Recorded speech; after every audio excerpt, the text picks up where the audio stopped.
RIC ടെക്കിൻ്റെ പുതിയൊരു വീഡിയോയിലേക്ക് എല്ലാവർക്കും സ്വാഗതം. ഇന്നത്തെ ദിവസം ഐസ് ക്യാൻഡി പ്ലാന്റ് എന്ന് പറയുന്ന ഒരു എക്യുപ്മെൻ്റാണ് നമ്മൾ പരിചയപ്പെടാൻ പോകുന്നത്. എല്ലാവരും പലതരത്തിലുള്ള ഐസ്ക്രീംസ് കണ്ടിട്ടുണ്ടാവും. അപ്പോൾ അതിൽ ഒരു കാറ്റഗറിയാണ് സ്റ്റിക്കുള്ള ഐസ്ക്രീം എന്ന് പറയുന്നത്. അപ്പോൾ അത്തരത്തിലുള്ള സ്റ്റിക്കുള്ള ഐസ്ക്രീമുകൾ ഇൻഡസ്ട്രിയലായിട്ട് ഉണ്ടാക്കുന്ന മെഷീൻസിനെയാണ് ഐസ് ക്യാൻഡി മെഷീൻസ് അല്ലെങ്കിൽ ഐസ് ക്യാൻഡി പ്ലാന്റ് എന്ന് പറയുന്നത്. പല ഡിസൈനിലും കപ്പാസിറ്റിയിലുമുള്ള ഐസ് ക്യാൻഡി പ്ലാന്റുകൾ വിപണിയിലുണ്ട്. അപ്പോൾ അത്തരത്തിലുള്ള ഒരു ഐസ് ക്യാൻഡി പ്ലാന്റിൻ്റെ ഒരു ഡെമോൺസ്ട്രേഷൻ മോഡലാണ് നമ്മളിന്ന് പരിചയപ്പെടാൻ പോകുന്നത്. അപ്പോൾ നമുക്ക് വീഡിയോയിലേക്ക് പോകാം. ആദ്യമായിട്ട് ഒരു ഐസ് ക്യാൻഡി പ്ലാന്റ് എങ്ങനെയാണ് പ്രവർത്തിക്കുന്നത് എന്ന് നമുക്ക് നോക്കാം. അപ്പോൾ ഇവിടെ കാണിച്ചിരിക്കുന്നത് ഐസ് ക്യാൻഡി പ്ലാന്റിൻ്റെ ഒരു ഡയഗ്രമാണ്. അപ്പോൾ അതിൽ evaporator, compressor, condenser, receiver, throttle valve, secondary refrigerant circuit, brine tank, brine pump എന്നിങ്ങനെയുള്ള കമ്പോണൻസ് ആണ് ഉള്ളത്. അപ്പോൾ അതിൽ evaporator, compressor, condenser, receiver, throttle valve എന്നിങ്ങനെയുള്ള കമ്പോണൻസ് ചേർന്ന ഇതിനെ നമ്മൾ റെഫ്രിജറേഷൻ സൈക്കിൾ എന്നാണ് പറയുന്നത്. കൂളിംഗ് പ്രൊഡ്യൂസ് ചെയ്യുന്ന ഒട്ടുമിക്ക എല്ലാ ഉപകരണങ്ങളുടെയും അടിസ്ഥാന തത്വം ഇതാണ്. ഇതിലുള്ള ഓരോ കമ്പോണൻസിനെയും കണക്ട് ചെയ്തുകൊണ്ട് ലൈനുകളും ആരോ മാർക്കുകളും കൊടുത്തിരിക്കുന്നത് കാണാം. അപ്പോൾ ഇത് കോപ്പർ ട്യൂബാണ് വരച്ചിരിക്കുന്നത്. ഈ കോപ്പറിൻ്റെ ട്യൂബുകൾക്കുള്ളിൽ കൂടെ റെഫ്രിജറന്റ് എന്ന ദ്രാവകം സർക്കുലേറ്റ് ചെയ്യുന്നുണ്ട്. അപ്പോൾ ഇവാപ്പറേറ്റർ എന്ന് പറയുന്ന കമ്പോണൻറ്റിലാണ് നമുക്ക് കൂളിംഗ് എഫക്റ്റ് ഉണ്ടാകുന്നത്. അപ്പോൾ ഇവാപ്പറേറ്ററിൽ വെച്ചിട്ട് ഈ റെഫ്രിജറന്റ് ദ്രാവകം വളരെ കുറഞ്ഞ പ്രഷറിലാണ് എത്തുന്നത്. അപ്പോൾ അത് ഹീറ്റ് ആഗിരണം ചെയ്തതിന് ശേഷം വളരെ കുറഞ്ഞ പ്രഷറിലും കുറഞ്ഞ ടെമ്പറേച്ചറിലുമുള്ള റെഫ്രിജറന്റ് വാതകമായി മാറുന്നു. അതിനുശേഷം ഈ വാതകം കംപ്രസർ വലിച്ചെടുക്കുന്നു. കംപ്രസർ ഈ വാതകത്തിനെ കംപ്രസ് ചെയ്ത് ഹൈ പ്രഷറിലും ഹൈ ടെമ്പറേച്ചറിലുമുള്ള റെഫ്രിജറന്റ് ഗ്യാസാക്കി മാറ്റുന്നു. അതിനുശേഷം അത് കണ്ടൻസർ എന്ന് പറയുന്ന കമ്പോണൻറ്റിലേക്ക് വിടുന്നു. കണ്ടൻസറിൽ വെച്ച് ഈ വളരെ ഹൈ ടെമ്പറേച്ചറിലും പ്രഷറിലുമുള്ള ഈ വാതകം തണുത്ത് അത് റെഫ്രിജറന്റ് ദ്രാവകമായിട്ട് മാറുന്നു. അതിനുശേഷം ഈ റെഫ്രിജറന്റ് ദ്രാവകം റിസീവർ എന്ന് പറയുന്ന ആ കമ്പോണൻറ്റിൽ വരുന്നു. അത് ജസ്റ്റ് ഒരു ടാങ്കാണ്, ഒരു സ്റ്റോറേജ് ടാങ്കാണ്. അതിനുശേഷം അത് ത്രോട്ടിൽ വാൽവ് എന്ന് പറയുന്ന കമ്പോണൻറ്റിൽ വരുന്നു. അവിടെ വെച്ച് ഈ ദ്രാവകത്തിൻ്റെ പ്രഷർ കുറയുന്നു. അതിനുശേഷം വീണ്ടും അത് ഇവാപ്പറേറ്ററിലേക്ക് എത്തുന്നു. ഇതിനെയാണ് റെഫ്രിജറേഷൻ സൈക്കിൾ എന്ന് പറയുന്നത്. അപ്പോൾ ഇത് തുടർച്ചയായിട്ട് വർക്ക് ചെയ്യുന്തോറും ഈ ഇവാപ്പറേറ്റർ തണുത്തുകൊണ്ടേ ഇരിക്കും.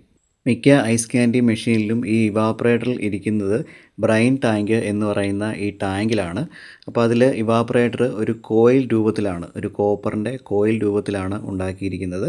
ഈ കോയിലിനുള്ളിൽ കൂടെയാണ് ഈ റെഫ്രിജറന്റ് എന്ന് പറയുന്ന ഈ പദാർത്ഥം പാസ് ചെയ്യുന്നത്. അപ്പോൾ ഇതിനുള്ളിൽ ബ്രൈൻ എന്ന് പറയുന്ന ഒരു കെമിക്കൽ, അതിനെ നമ്മൾ സെക്കൻഡറി റെഫ്രിജറന്റ് എന്ന് പറയും, ഈ കെമിക്കൽ നിറച്ചിരിക്കും. അപ്പോൾ ഇവാപ്പറേറ്ററിൻ്റെ തണുപ്പ് ഈ ടാങ്കിൽ എല്ലായിടത്തും എത്തിക്കുക, അതാണ് ഈ ബ്രൈൻ എന്ന് പറയുന്ന ഈ പദാർത്ഥത്തിൻ്റെ പ്രധാനപ്പെട്ട ധർമ്മം എന്ന് പറയുന്നത്. അപ്പോൾ അതിൽ സ്റ്റിക്ക് ഐസ്ക്രീം ഉണ്ടാക്കുവാൻ വേണ്ടിയിട്ട് അതിൻ്റെ അതേ ഷേപ്പുള്ള മോൾഡുകളിൽ ഐസ്ക്രീം ഉണ്ടാക്കാനുള്ള ചേരുവകൾ നിറച്ചതിന് ശേഷം അതിൽ ഒരു സ്റ്റിക്കും കൂടെ ഇൻസേർട്ട് ചെയ്ത് ഈ ബ്രൈൻ എന്ന് പറയുന്ന ദ്രാവകത്തിൽ അതിൻ്റെ സർഫസിൽ മുക്കി വെക്കുന്നു. അപ്പോൾ ഈ ബ്രൈൻ്റെ തണുപ്പ് പെട്ടെന്ന് ഈ ഐസ് ക്യാനിലേക്ക് പോവുകയും അങ്ങനെ ഐസ് നമുക്ക് പെട്ടെന്ന് ഉണ്ടാക്കാൻ പറ്റുകയും ചെയ്യുന്നു.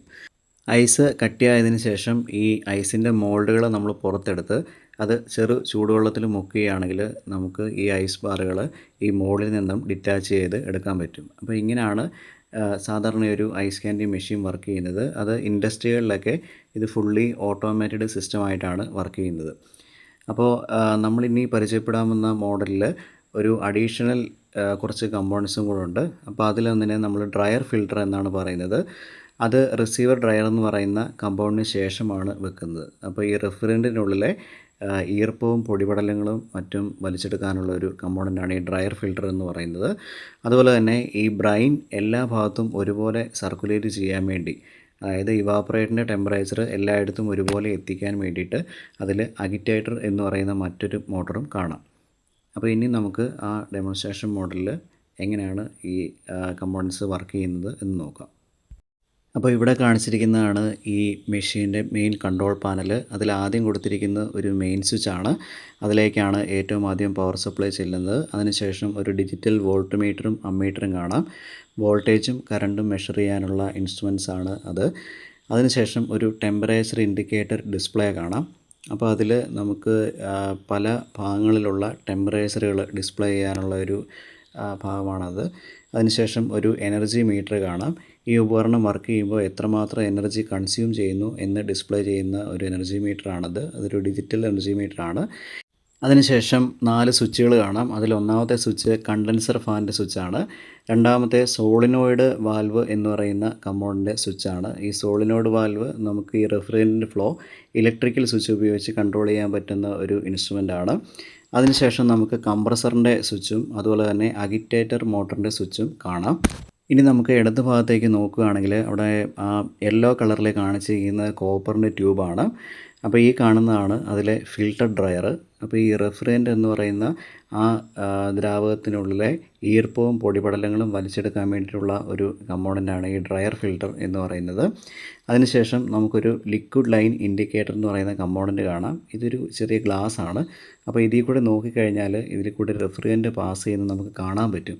അപ്പോൾ റെഫ്രിജറൻറ്റിൻ്റെ ഇപ്പം നിലവിൽ എന്തേലും റെഫ്രിജറൻറ്റ് ഉണ്ട് എന്നൊക്കെ നമുക്ക് മനസ്സിലാക്കാൻ പറ്റും. ഇതൊരു ഹാൻഡ് ഷട്ട് ഓഫ് വാൽവാണ്. അപ്പോൾ ഇത് തിരിച്ചു കഴിഞ്ഞാൽ നമുക്ക് ഈ റെഫ്രിജറൻറ്റ് ഫ്ലോ ഓപ്പൺ ആക്കാനും ക്ലോസ് ചെയ്യാനും പറ്റും. അതിനുശേഷം ഒരു സോളിനോയിഡ് വാൽവ് കാണാം.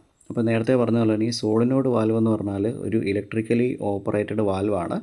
അപ്പോൾ ഈ ലൈനിൽ കൂടെയുള്ള ഫ്ലോ നമുക്ക് ഇതിലേക്കൊരു സപ്ലൈ കൊടുത്തു കഴിഞ്ഞാൽ അത് തുറക്കാനും സപ്ലൈ ക്ലോസ് ചെയ്ത് കഴിഞ്ഞാൽ അത് അടയ്ക്കാനും പറ്റും.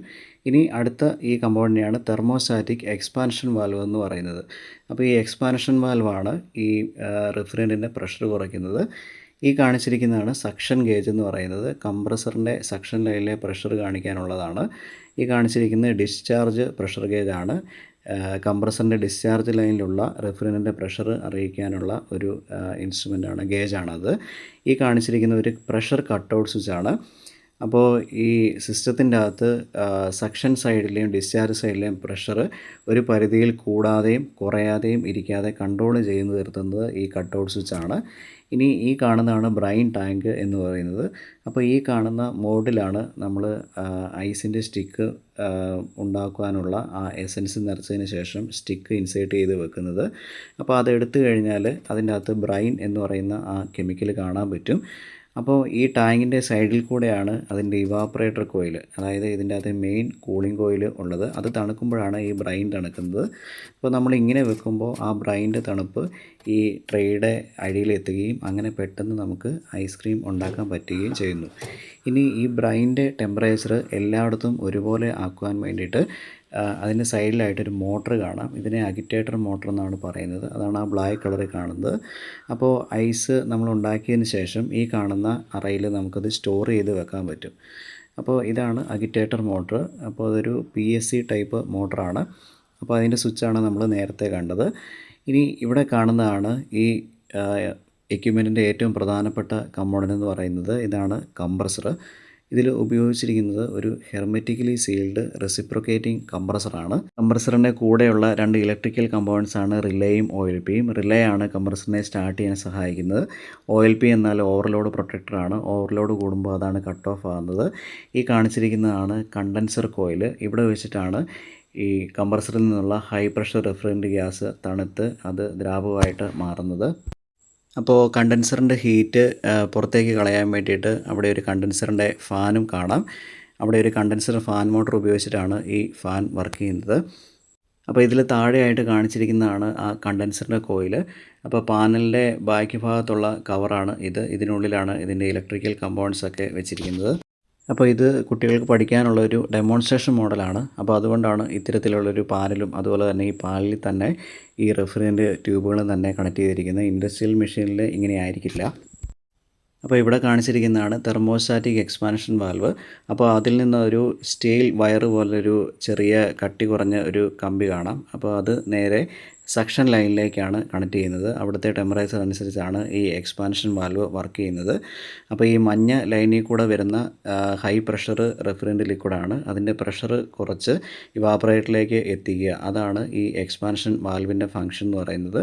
അപ്പോൾ ഈ ലൈന് ഇതിനെയാണ് സെൻസിങ് ലൈന് എന്ന് പറയുന്നത്. ഈ സെൻസിങ് ലൈനിൻ്റെ അറ്റത്തൊരു സെൻസിങ് ബൾബുണ്ട്. ആ സെൻസിങ് ബൾബ് വെച്ചിരിക്കുന്നത് സക്ഷൻ ലൈനാണ്. അപ്പോൾ ഈ സക്ഷൻ ലൈൻ വരുന്നത് ഇവാപ്പറേറ്ററിൽ നിന്നാണ്. ഈ സക്ഷൻ ലൈനിലെ ടെമ്പറേച്ചർ സെൻസ് ചെയ്യാൻ വേണ്ടിയിട്ടാണ് ആ സെൻസിങ് ബൾബ് അവിടെ വെച്ചിരിക്കുന്നത്. അപ്പോൾ അതെല്ലാം നമ്മൾ ഇൻസുലേറ്റ് ചെയ്തിട്ടുണ്ട്. അപ്പോൾ ഇത് സോളിനോയിഡ് വാൽവാണ്, നമ്മൾ മുമ്പേ പറഞ്ഞ അതേ കമ്പോണൻ്റ് തന്നെയാണ്. ഇത് വെച്ചിട്ട് നമുക്ക് ഈ ലൈനിൽ കൂടെയുള്ള ഫ്ലോ ഓണാക്കുകയും ഓഫാക്കുകയും ചെയ്യാൻ പറ്റും. ഇനി നമുക്ക് മെഷീൻ ഓണാക്കി നോക്കാം. ആദ്യമായിട്ട് മെയിൻ സ്വിച്ച് ഓണാക്കി. അപ്പോൾ തന്നെ വോൾട്ട് മീറ്ററിലെ വോൾട്ടേജും അതുപോലെ തന്നെ അമ്മീറ്ററിലെ കറണ്ടും എഴുതി കാണിക്കുന്നുണ്ട്. ടെമ്പറേച്ചർ ഡിസ്പ്ലേ ചെയ്യാൻ തുടങ്ങിയിട്ടുണ്ട്. എനർജി മീറ്റർ ഓൺ ആയിട്ടുണ്ട്. ഇനി നമുക്ക് ആദ്യമായിട്ട് കണ്ടൻസർ ഫാൻ ഓൺ ചെയ്യാം. അപ്പം കണ്ടൻസർ ഫാൻ ഓൺ ആയിട്ടുണ്ട്. ഇനി അതിനുശേഷം നമ്മൾ സോളിനോയിഡ് വാൽവ് ഓൺ ചെയ്തു. അപ്പോൾ സോളിനോയിഡ് വാൽവ് ഓൺ ചെയ്യുമ്പോഴത്തേനും നമ്മൾ നേരത്തെ കാണിച്ച ആ കോപ്പർ ട്യൂബിൽ കൂടെയുള്ള റെഫ്രിജറൻ്റ് ഫ്ലോ നടക്കാനും വേണ്ടിയിട്ടാണത് ഓപ്പൺ ആകുന്നത്. ഇനി അതിനുശേഷം നമ്മൾ കംപ്രസർ ഓൺ ചെയ്തിട്ടുണ്ട്. അപ്പോൾ കംപ്രസറിൻ്റെ സൗണ്ട് നമുക്ക് കേൾക്കാൻ പറ്റും.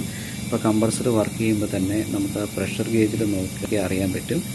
ഇനി നമുക്ക് അഗിറ്റേറ്റർ മോട്ടറാണ് ഓൺ ചെയ്യാനുള്ളത്. അഗിറ്റേറ്റർ മോട്ടർ ഓൺ ആയിട്ടുണ്ട്. അപ്പോൾ അഗിറ്റേറ്റർ മോട്ടറാണ് ഈ ബ്രൈൻ ടാങ്കിനുള്ളിലെ ബ്രൈൻ എപ്പോഴും ഇളക്കിക്കൊണ്ടിരിക്കുന്നത്. എങ്കിൽ മാത്രമേ ഈ ടാങ്കിനുള്ളിലെ ടെമ്പറേച്ചർ എല്ലായിടത്തും ഒരുപോലെ വരത്തുള്ളൂ. ഈ കാണുന്ന ടെമ്പറേച്ചർ ഇൻഡിക്കേറ്ററാണ്. അത് ബ്രൈൻ്റെ ടെമ്പറേച്ചർ അവിടെ എഴുതി കാണിക്കും. അപ്പോൾ നമ്മൾ അതിനു മുമ്പ് തന്നെ ഈ hand shut off valve open ആക്കിയിരുന്നു. അതുപോലെ തന്നെ സോളിനോഡ് വാൽവും ഓപ്പൺ ആക്കിയിരുന്നു. എങ്കിൽ മാത്രമേ ഈ സിസ്റ്റം വർക്ക് ചെയ്തുള്ളൂ.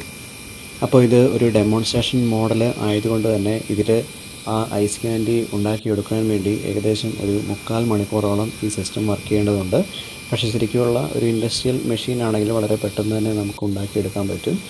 അപ്പോൾ ഈ വീഡിയോ എല്ലാവർക്കും വ്യക്തമായി മനസ്സിലായെന്ന് വിചാരിക്കുന്നു. കൂടുതൽ വീഡിയോസിന് വേണ്ടി ഈ ചാനൽ സബ്സ്ക്രൈബ് ചെയ്യുക.